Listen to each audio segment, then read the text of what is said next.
Saudara-saudari yang terkasih di dalam Allah Tritunggal, di dalam nama Bapa dan Putra dan Roh Kudus. Amin dan Shalom.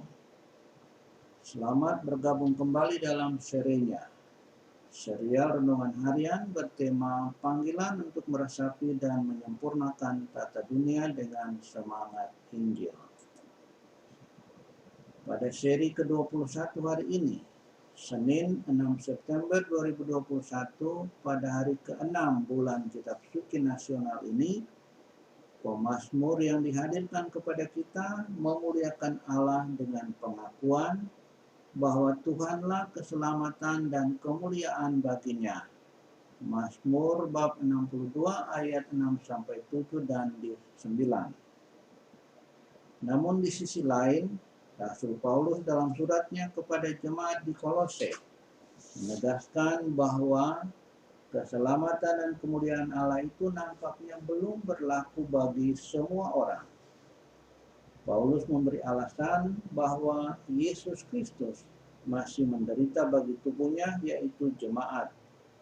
Kolose bab 1 ayat 24.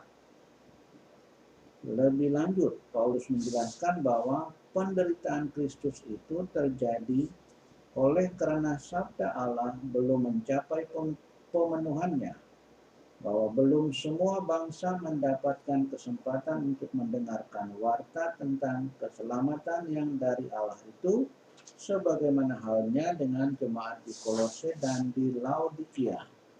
Kolose bab 1 ayat 24 sampai bab 2 ayat 1.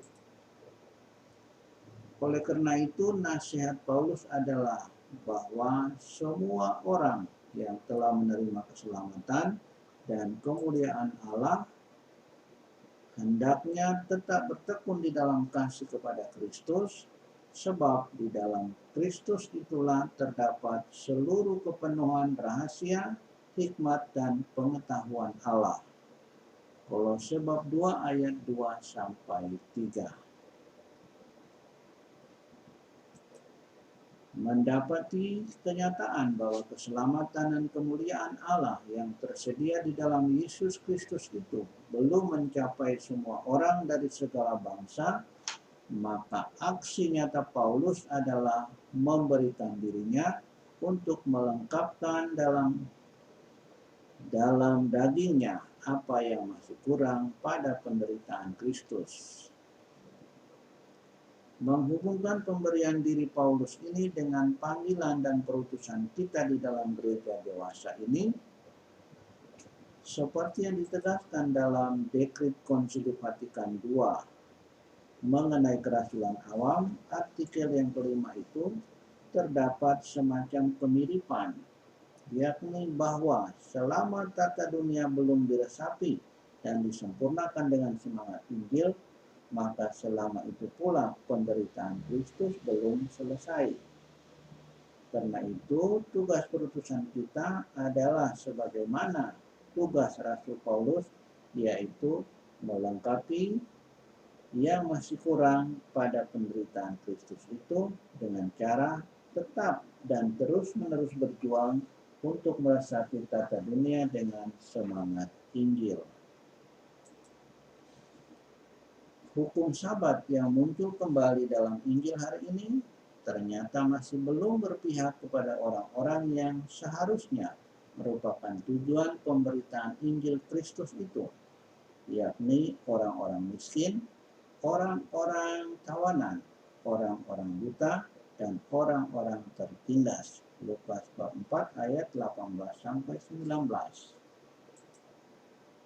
Saudara, Yesus Kristus masih akan terus menderita selama orang-orang yang kecil dan sederhana, orang-orang yang sakit, dan orang-orang yang menderita ini belum mendapatkan akses dari hukum, baik hukum negara ataupun hukum agama, yaitu hukum yang dapat mengantarkan mereka kepada Mesias yang telah diutus Allah kepada umat manusia dengan kuasa penyembuhan dan pembebasannya. Orang-orang Farisi dan para ahli Taurat adalah orang-orang yang gagal dalam tugas perutusan untuk meresapi dan menyempurnakan tata dunia dengan semangat Injil. karena hukum yang mereka pegang menutup akses bagi orang-orang untuk menjumpai Yesus, Sang Juru Selamat terjanji itu. Mereka dikecam dengan keras oleh Yesus. Celakalah kamu, hai orang-orang munafik, karena kamu menutup pintu-pintu kerajaan surga di depan orang. Sebab kamu sendiri tidak masuk dan kamu merintangi mereka yang berusaha untuk masuk. Matius bab 23 ayat 13. Semoga saudara dan saya, semoga para anggota legioner menjadi penghubung orang-orang kepada Yesus dan kerajaannya dan bukan penghalangnya. Amin. Tuhan Yesus memberkati.